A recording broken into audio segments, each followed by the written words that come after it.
The admiral's hands shook. Not from terror, fear had already run its course. What lingered now was something colder, a hollow vacancy that even the constant thrum of the command deck couldn't fill. His once immaculate silver coat was dark with soot and congealed blood. Not his own, his crew's, his warriors, the millions under his command, gone. Admiral Vrathek, a name that once struck dread across 5 galaxies, stood before a fractured view screen that no longer framed stars, but a floating cemetery.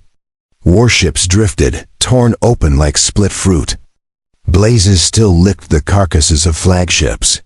He watched, blinking slowly, as one small craft, ugly, crude, unmistakably human, glided, untouched through the debris. "Bring up the last combat feed," he croaked. The deck officer, one of the few survivors, faltered. His scales had lost color. "Sir, you shouldn't watch this again." Vrathek fixed him with a flat stare. "I must." With reluctant fingers, the officer keyed the command, and the screen crackled alive. At first, it unfolded just as they had expected. The humans had appeared with their pitiful flotilla. Barely 1,000 vessels. Most were small. None looked formidable. The Goranthi armada, Vrathek's pride. His terror-made steel boasted over 100,000 ships. Sleek, engineered, battle-tested. And yet, it was the humans who opened fire. Their weapons weren't stronger. Their shields weren't tougher. But the havoc they unleashed. They moved like they knew something the Goranthi did not. They struck the unthinkable communication arrays, life support clusters, AI relay hubs. Their craft tore apart only to reassemble.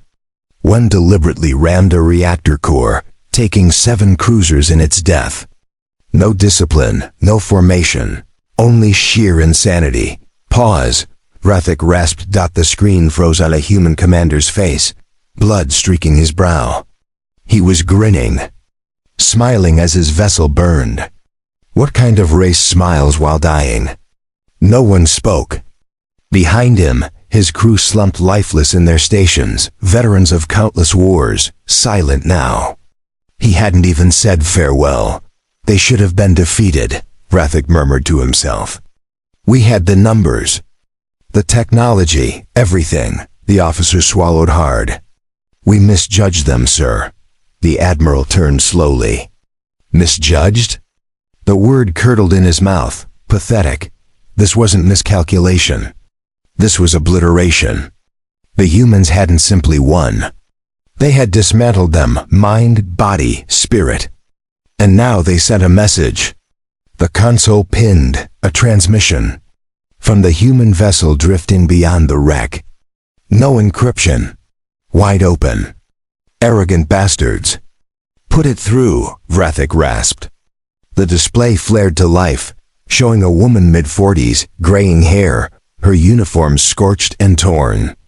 Her eyes merciless. "This is Commander Elena Hayes of Earth's 7th Resistance Fleet," she said. "To what's left of the Goranthi armada. Consider this mercy." Vrathek said nothing. "Couldn't. We warned you," she continued. "We told you not to enslave our colonies, not to experiment on our civilians, not to burn our cities." She leaned closer. "You didn't listen." The feed cut. Vrathek shook harder now. Not with fury, not with loss, but with a realization sinking to his marrow. Humanity wasn't just fighting to win. They fought like they had nothing left to lose. That made them untouchable. The ruined deck groaned under twisted steel. Life support faltered, gravity shuddered, lights dimmed. Still, the admiral stood frozen, staring at the black screen where Elena Hayes had spoken. Her voice lingered not from volume, but from its calm, cold certainty. They had just annihilated a fleet capable of swallowing suns, yet spoke as if it were effortless. Smoke rolled in through the vents. An officer staggered. "Admiral, we have to abandon ship." "To where?" Vrathek muttered. "Escape pods remain. A cruiser drifts nearby. We may survive." He delayed his answer, remembering the simulations, the war games. the predictions of their greatest tacticians and artificial minds. All promised swift, easy victory. They mocked human chaos, their fractured tech, their crude fleets. None accounted for what it felt like to face them. At last he moved, heavy-shouldered, following the officer down the ravaged hall. Debris crunched beneath their boots' armor shards, broken bodies, weapons abandoned mid-strike. They passed a cracked VIEWPO, RT beyond the viewport. The human vessel still drifted, circling like a predator, savoring its wounded prey. It made no sense. Why didn't they finish us? Vrathic muttered. The officer's voice wavered. You heard her. She said this was mercy. No, the admiral snapped. Not mercy. A warning. She wants this story carried. She wants the galaxy to know. They entered the hangar bay chaos incarnate. Medics dragged the bleeding across scorched decks. Officers screamed orders. Escape pods filled with panicked survivors. Never enough pods. Never. Vrathic scanned the broken Gorinthi, once proud, now hollow-eyed, too ashamed to meet his gaze. He couldn't fault them. Stepping toward the last pod, a sharp crackle erupted across the intercom. A voice hers. Human again. Broadcast shipwide. Admiral Vrathic, Hayes said coldly. Before you flee like the coward you are, I want to tell you a story. He froze. She was 17, Hayes continued. Her name was Talia, my niece. She lived on Ballora 9 when your ships came. The hangar stilled. She wasn't a soldier. Just a student. You took her. Hundreds like her. Your scientists tore them open like experiments, dissected them alive. Vrathic's jaw clenched. He knew of Ballora 9. He'd signed the protocols himself. She survived long enough to send one message. Hayes went on, voice steel. They're taking us apart. Piece by piece. That was all we had left of her. You could have fought clean. But you made it personal. So did we, the line cut. No orders, no demands. Just silence. Vrathic climbed into the pod. The hatch sealed with a hiss. As launch engaged, he cast one last glance at the burning hulk of the Gorinthi flagship, once their pride, now a drifting corpse. The pod detached, streaking into the void. But the shame lingered, suffocating, stitched into every ragged breath. They hadn't lost to numbers. Not to weapons.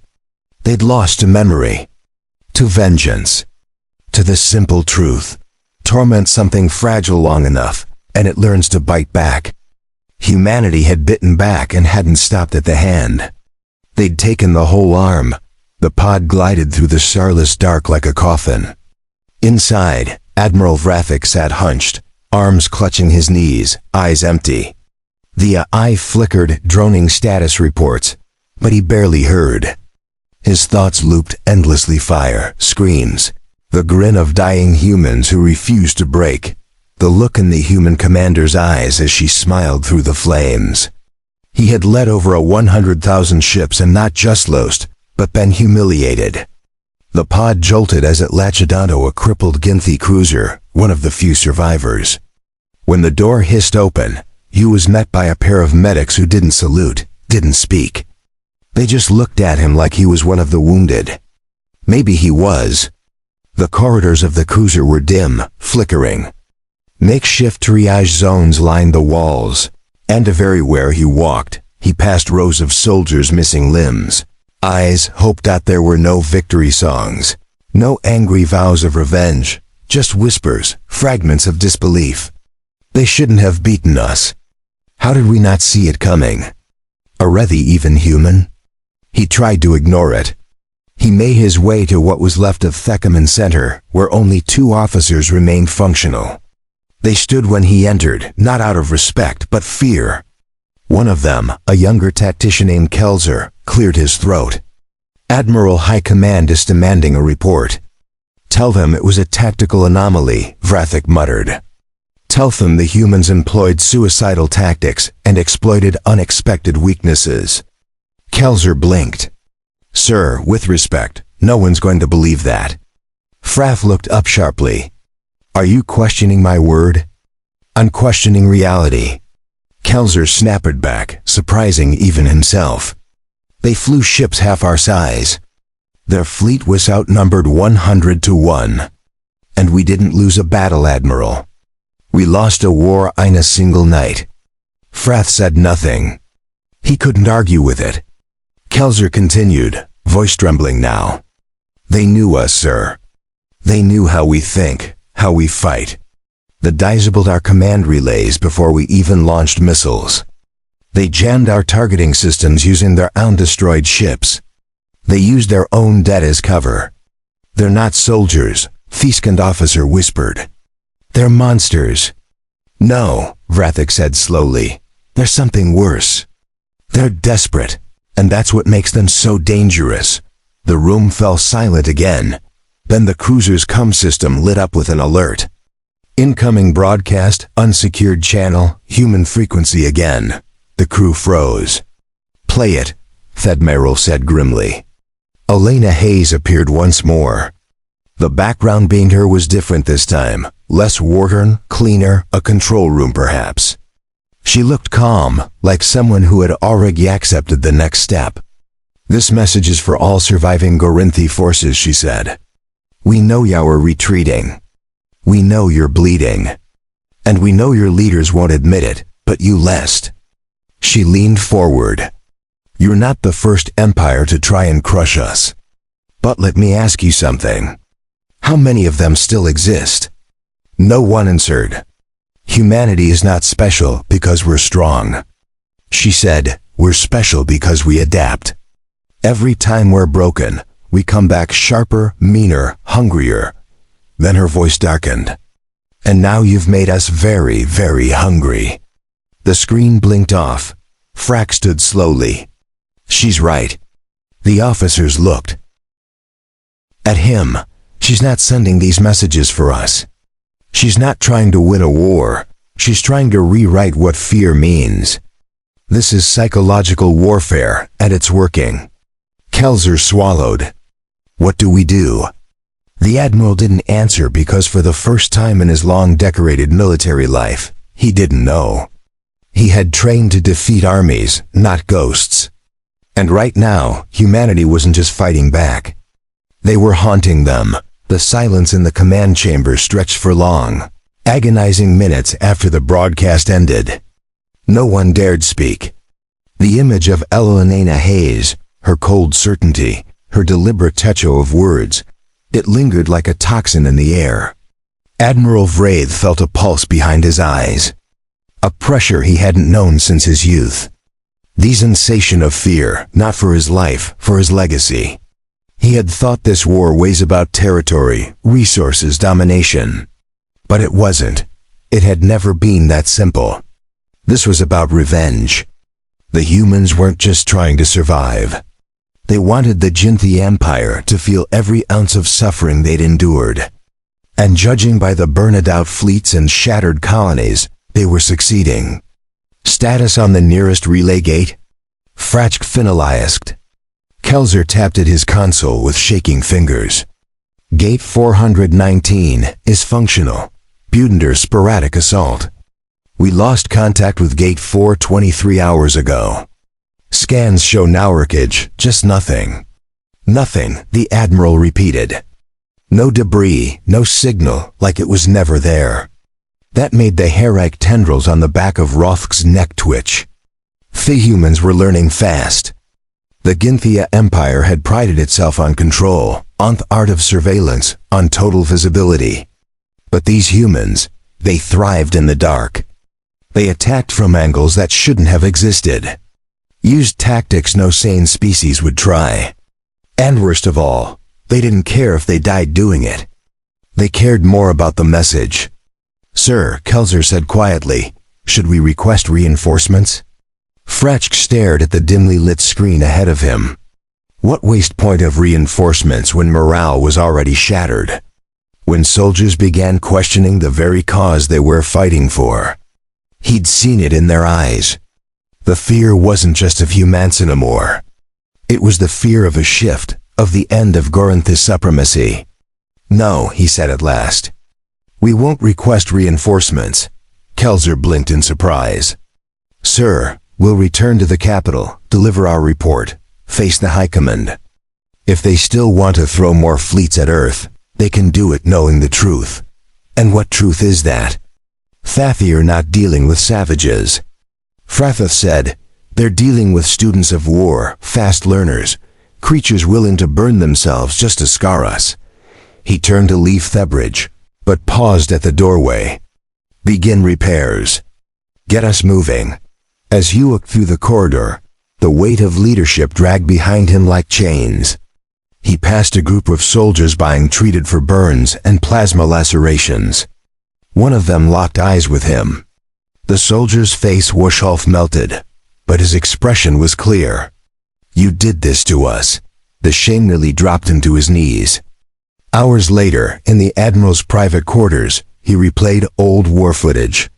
Not from this battle, but from humanity's past. Primitive wars, tribal conflicts, civil wars, then global ones, each more violent than the last. And each time, humanity came back stronger, smarter, more ruthless. Their species had fought itself for centuries before ever turning their eyes to the stars. The Ginthia had always viewed that as weakness, infighting, chaos. But now, Vrathik saw it differently. It was refinement. They weren't a fractured species. They were hardened. He stared at an old Earth transmission, a human leader screaming at his people to fight to the last breath. Bombs falling in the distance. And still they fought. There was something terrifyingly pure about that kind of spirit. It didn't just resist domination, it consumed it. A ping interrupted his thoughts. A private encoded transmission from an unknown source. Frowning, he accepted the call. The screen lit up, not with a face, but a black screen and a single voice. "Admiral Vrathik," it said. "Male human, calm." He stiffened. "How did you use this frequency?" "We don't need to tell you that," the voice said. "You know how we work by now." Vrath didn't respond. He just listened. "We're not sending this togload, not to threaten, just to make you understand." The voice paused. "You were never fighting Zoldyrs. You were fighting orphans, widows, slaves, survivors. You turned our people into monsters. And now you're watching what monsters do when they have nothing left to lose." The screen went dark. No threat, no demand, just the sound of truth and asslance that cut deeper than any blade. Rothk sat back in his chair, clawed hands rubbing at his tired eyes. He had once believed his name would be etched into history as the conqueror of Earth. Now he wasn't sure it would be remembered at all. Beneath the scorched skies of what was once the thriving Gorinthi colony of Veltron III, ash floated like snow.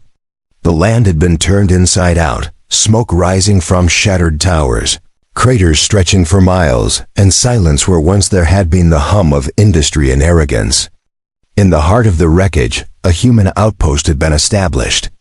It wasn't much, just a few prefab bunkers and a sea of makeshift tents, but it stood where a city had fallen. That in itself was the massage. Commander Elena Hayes stood on a ridge overlooking the ruins. Her armor was scarred, her left shoulder bandaged, and there were dark circles under her eyes that hadn't faded in weeks. But she stood tall, not because she felt powerful, because she had to. Behind her, the wind howled through the skeleton of a Gorinthi palace, the last monument of their control here. It had taken them years to build it. The humans had turned it to rubble in hours. "You sure about broadcasting in?" a voice said from behind her. She turned.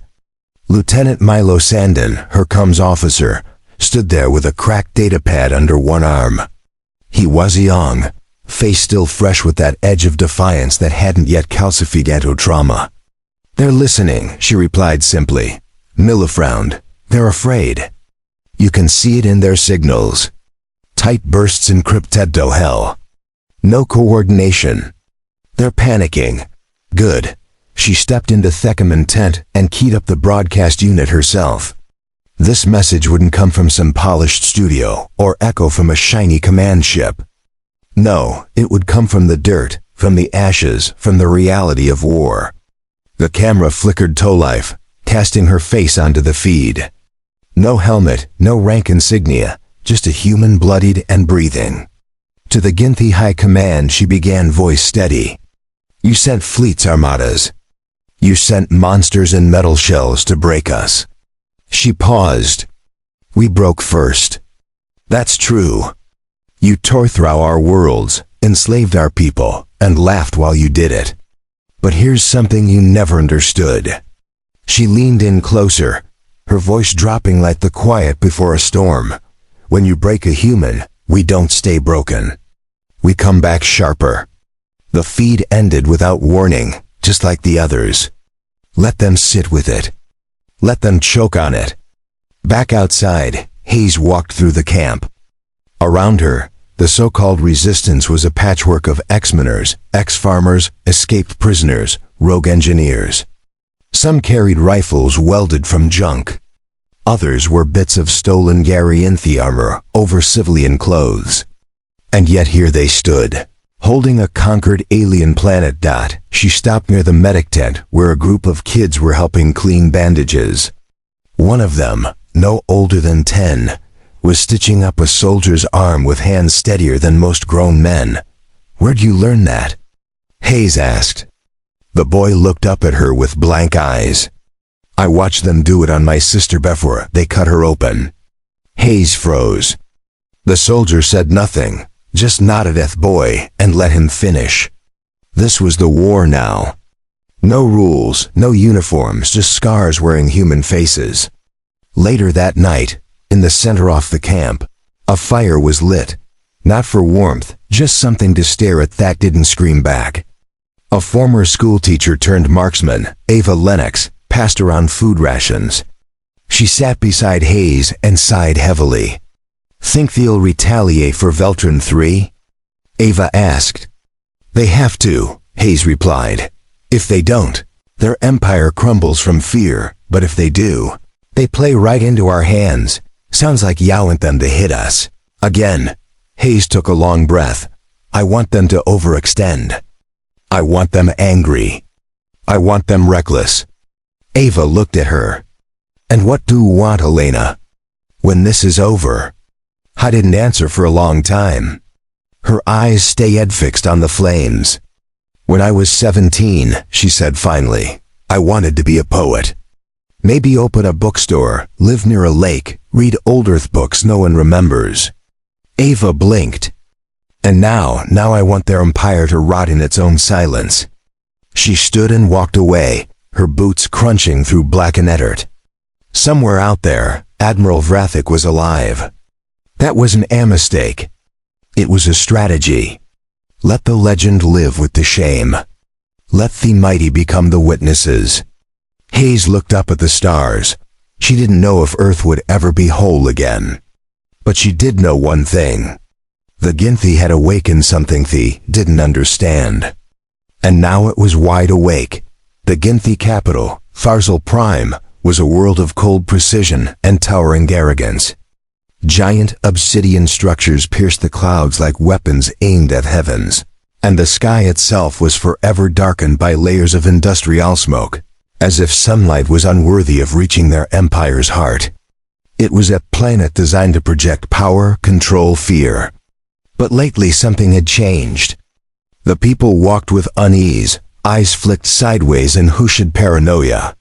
Every soldier's hand hovered a little too close to their weapon. And in the inner chamber of the High Command, the most powerful Goranthi minds sat in tense silence. Admiral Vraith stood before. Think we're everywhere. Ava Lennox nodded from the tactical station. Launch initiated, decoys away. Targeting 30 city sectors plus false signals in the upper atmosphere. Good, Hayes muttered. Let the bastards panic. Below, the chaos unfolded exactly as they'd planned. The decoy pods rigged to mimic heat signatures of incoming dropships scattered across the surface. Anti-air defenses spun wildly, tearing Ginto shadows and ghosts. The real strike team riding inside this very ship slipped through the madness unseen. Infiltration began. 10 Elita resistance fighters, including Hayes herself, boarded grav lifts and dropped into the heart of the city. Their target, the High Command Citadel, the brain of the Ginthi Empire. As the lift descended, Milo whispered, "You think he'll be there?" Hayes didn't need Tosku. "Yes," she said coldly. Vrayek wouldn't run. The grav lift hissed open, and they stepped into a war zone. The streets were unrecognizable. Gunfire rattled like thunder. Civilians screamed. Ginthi soldiers fired blindly into smoke, their formations crumbling under the weight of confusion. This wasn't just a military strike. It was psychological detonate. Every hologram that flickered through the city now showed human faces, resistance fighters, civilians, survivors. Elena Hayes. Her voice played on a loop, hijacking every public channel. "You once said humans were too disorganized to win, that we fought like insects. Then why are your towers falling? They didn't come to occupy. They came to end it." Inside the Citadel, Admiral Vrathik stood before the last surviving members of the High Command. Smoke drifted in through shattered glass panels. Sirens wailed across every level of Thetower. "This is your fault." Fry hissed at him, blood on his lips and fear in high sighs. "You said they were weakened, that they were finished." "I said they were dangerous," VC growled, clutching a pulse rifle. "But no one listened." "They'll destroy everything," one of the counselors moaned. "We are the Empire. We are the law of Thesters." "No," Grath said grimly. "You were." A blast shook the chamber. Then came a breach warning. The resistance had entered the upper levels. Frath raised his weapon. "Face stone-like. Get to the lower vaults if you want to live." The council fled. Has stayed because he knew who was coming. 2 floors below, Hayes and her squad moved like shadows. They encountered pockets of resistance. Elite guards who still believed they could hold back the tide. None of them lasted long. Milo was grazed. Ava took a shot to her armor plate, but kept moving. Every room closer to the command chamber felt like peeling back the skin of a dying beast. Hayes kicked in the final blast door. There he was, Admiral Vrathik, alone, unflinching. He turned to face her, weapon held loosely in one hand. "So this is how it ends. It ended the day you tortured our children," his eyes said coldly. "This is just the closing act." Vrath looked at her, something like resignation in his eyes. "I warned them. I told them what you'd become." Hayes stepped forward, rifle aimed directly at his heart. "No," she said. "You told them what we were. You never understood what you made us." The room was silent. Smoke drifted in through broken windows. Outside, the Goranthi skyline burned like the pages off a closing book. "I won't beg," Vrathik said. "I don't want you to." And she pulled the trigger. The blast threw him back into the command console. A hiss of energy and light. He crumpled to the floor. Thelist symbol of the Ginthi military falling without ceremony. For a moment, no one moved. Then Hayes exhaled deep, shaking. She looked down at the body of the Admiral, not with satisfaction, but with relief. He was the last wall, and no, he was dust. Milo stepped beside her. "That's it then. We did it." "No," she said quietly. "We just made it possible." Ava joined them. "You think they'll surrender?" Hayes stared out at the flames, the chaos, the rubble that hadn't been the pride of a galaxy-spanning empire. "No," she whispered. "They'll adapt if they're smart, or they'll burn." She turned, stepping back into the smoke-filled hallway with her rifle slung low. "Either way, we're not done. 6 months after the fall of Tharzal Prime, the galaxy was quiet. Not peaceful, just quiet. The kind of silence that comes after a scream when everyone's catching their breath. Eyes wide, hearts pounding, trying to understand what just happened. The Gorinthia Empire was not gone. But it wasn't an empire anymore.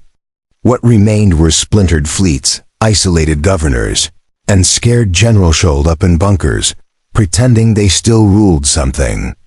Most of their colonies had either declared independence or opened their gates to resistance envoys with white flags and hollow smiles.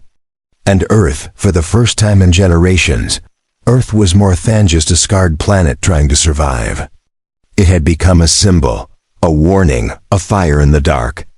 Commander Elena Hayes sat alone on a hillside overlooking what is to be a Ginthi military base, now converted into a human memorial site. Rows upon rows of makeshift stones lined the field. Names carved in steel.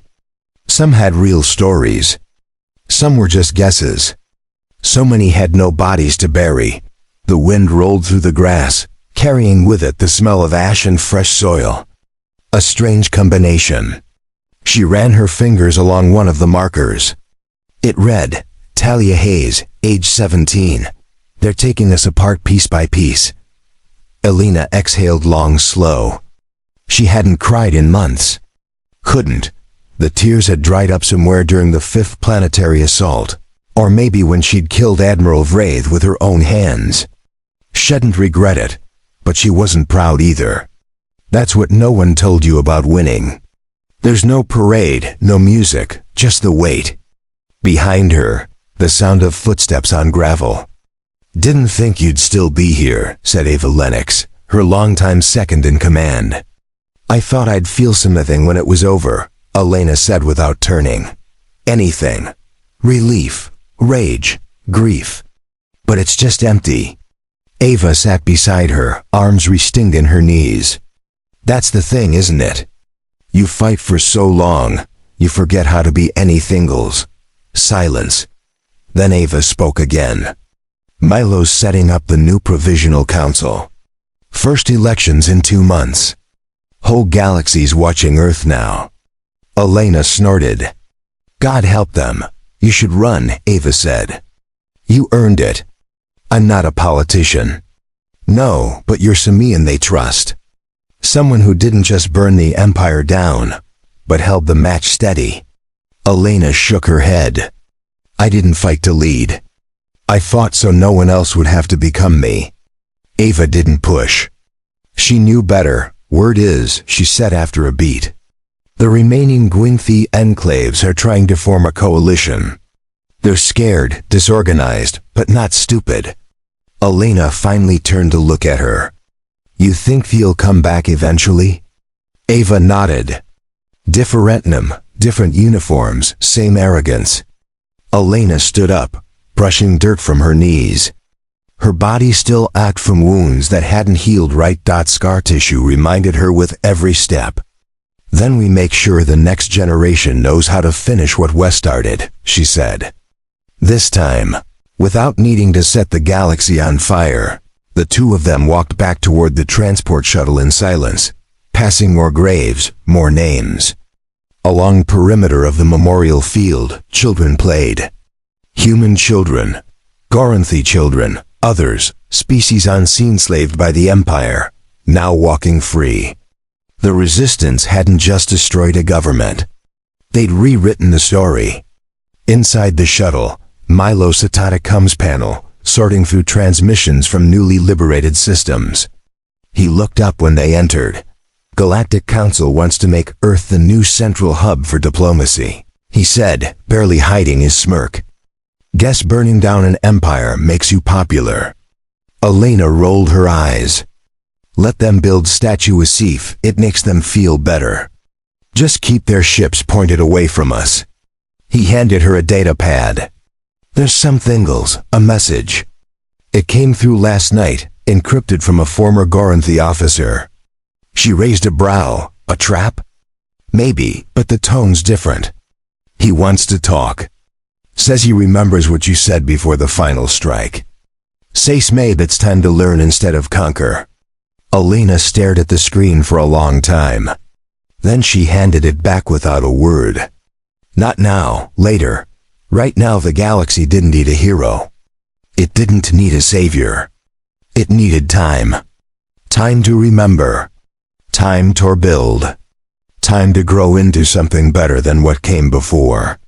As the shuttle rose into the sky, the graves below grew smaller and smaller until they vanished into the green of the earth. And Alalena Hayes, monster, rebel, commander, survivor, closed her eyes for the first time in years. Not because the war was over, but because she finally believed it might not start again tomorrow. And that for now was